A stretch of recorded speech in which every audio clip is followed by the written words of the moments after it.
જય શ્રી કૃષ્ણ, હર હર મહાદેવ. સરસ મજાની સવાર થઈ ગઈ છે ને આ જો હું આવી એટલે મારી પાછળ પાછળ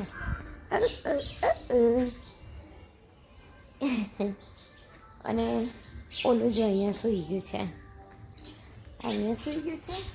અહીંયા જો ચક્કી બેન પણ જોઈ શકો છો ફરી રહ્યા છે આમથી આમ. ચક્કલીઓનો બધાનો સરસ અવાજ આવી રહ્યો છે. ચક્કલીઓને ચણ નાખવાનું છે. ચલો આપણે નાખી દઈશું. પહેલાં જોઈ શકો છો પાણી પીવે છે અને આપણે ચક્કલીઓને ચણ નાખી દીધું છે, અહીંયા નાખી દીધું છે અને પેલા ઓટલા પણ નાખી દીધું છે. કંઈ નથી મારી જોડે.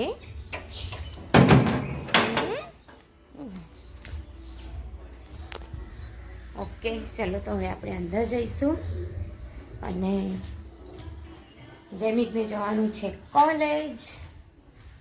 હજી કચરો વાળવાનું બાકી છે. નહીં ધોઈને બધું સરખું કર્યું થોડુંક, પછી ના આવ્યા. અને અહીંયા જોઈ શકો છો બદામ પલાળી દીધી છે છોકરાઓને ખાવા માટે. અને જૈમિકનું હવે કોફી બનાવી દઈશું. તન્મય ગયો છે ટ્યુશન. જો અહીંયા જૈમિક રેડી થઈ ગયો છે. હેલો જૈમિક, જય શ્રી કૃષ્ણ. જય શ્રી કૃષ્ણ. બોલો, કેમ જવાનું છે તમારે કોલેજ? લેક્ચર છે આજે. એટલે પણ કેવી રીતે ભણાવશે બેન? બાર બેસાડીને એમ કે છે. કોલેજમાં રોડ ઉપર બાર બેસાડીને બેન ભણાવશે. કાલે જૈમિકને ગયા હતા કોલેજ, તો કાલે શું કર્યું? નારા લગાયા હતા એ લોકોની 10-15 મિનિટ બહુ બીજું કશું. સ્કૂલ એમની કોલેજ ખોલવા માટે બધા એના રિક્વેસ્ટ કરતા હતા કે ખોલો, આ ટીવાય છે તો છોકરાનું ભણતર બગડે છે. કેમ જૈમિક? કેટલું ભણવાનું બધાને તો ચાલુ બી થઈ ગયું. એને બીજા બધાને બહુ બાકી છે. વિદ્યાર્થી જે શિષ્યવૃત્તિ કરવાનું વાળા છે એ લોકો એમ નહીં, બીજી કોલેજ ચાલુ થઈ ગયું ને તમારે? થઈ ગયું, પણ અહીંયા અમુક અમારે બીજા બધાને ડખાણ છે. જે કોલેજ વાળા બીજી કોલેજમાં જવું હોય એ લોકો જઈ નહીં શકતા. જે લોકોનું વિદેશ ટ્રાન્સફર લેવાનું એ લઈ નહીં શકતા. ઓકે, તો આજે એમના મેડમ લેવાના છે બાર રોડ ઉપર. એ જૈમિક કાલે પણ ગયો હતો ને આજે પણ જવાનું જ છે.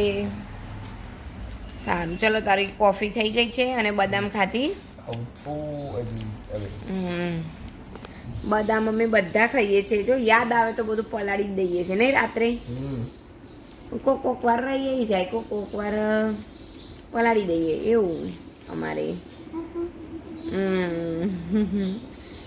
બોલો, તન્મય પણ જો અત્યારે હું સોફા સાફ કરી રહી છું. એની માટે જોઈશે આ એક કપડું અને એક બ્રશ જોઈશે. અહીંયા જોઈ શકો છો કે હું કેવી રીતે કરું છું.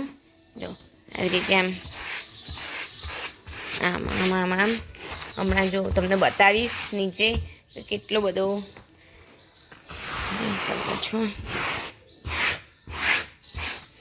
એ કેટલો બધો કચરો નીકળ્યો છે. હું આવી રીતે સાફ કરું છું. જો અહીંયા જોઈ શકો છો તમે.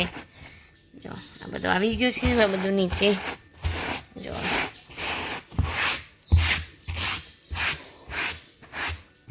આવી રીતે સોફો સાફ કરીને તમને બતાવું.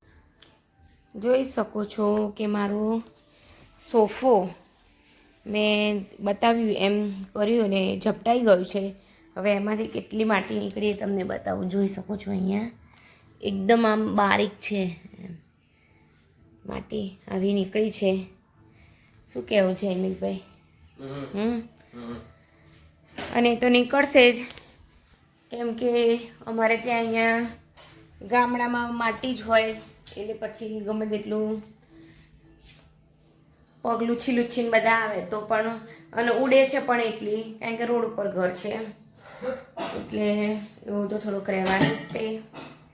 અને અહીંયા દૂધ આવી ગયું છે એટલે ગરમ કરવા મૂકી દઈશું. અહીંયા મારી સેવા થઈ ગઈ છે, જોઈ શકો છો.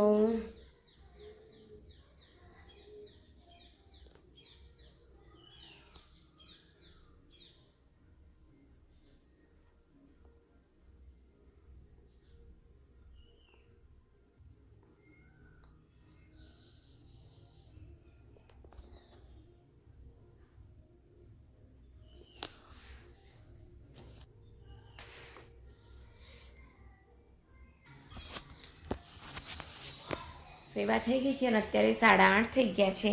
અને આજનો સુવિચાર છે, પાણીથી નાય તે કપડાં બદલી શકે છે, પણ પરસેવે જે નાય તે કિસ્મત બદલી શકે છે. સાચી વાત છે. પરસેવાથી એટલે કે મહેનતથી આપણે કરીએ તો આપણી કિસ્મત, આપણું નસીબ આપણે બદલી શકીએ છીએ. જૈવિક જતો રહ્યો છે કોલેજ અને તન્મય પણ જતો રહ્યો છે સ્કૂલે. હવે મારે નાસ્તો કરવાનો છે તો હું કરી લઈશ. જોઈ શકો છો અહીંયા બટેકાનું શાક બનાવી દીધું છે અને રોટલી બની રહી છે. જોઈ શકો છો.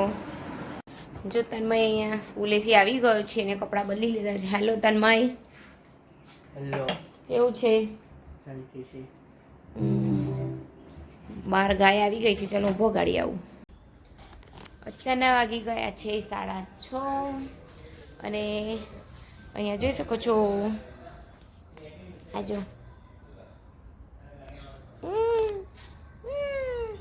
ને વસ્તુ હોય એવું લાગી રહ્યું છે. અને ભગત બીજા બે કેમ ગયા? બીજા ગયા હશે. એ કારું જો અહીંયા બસ આ બાજુનો અડ્ડો જમાઈ દીધો છે. બસ જો આજનો મારો વિડીયો ગમે હોય લાઈક કરો, શેર કરો, સબસ્ક્રાઈબ કરો.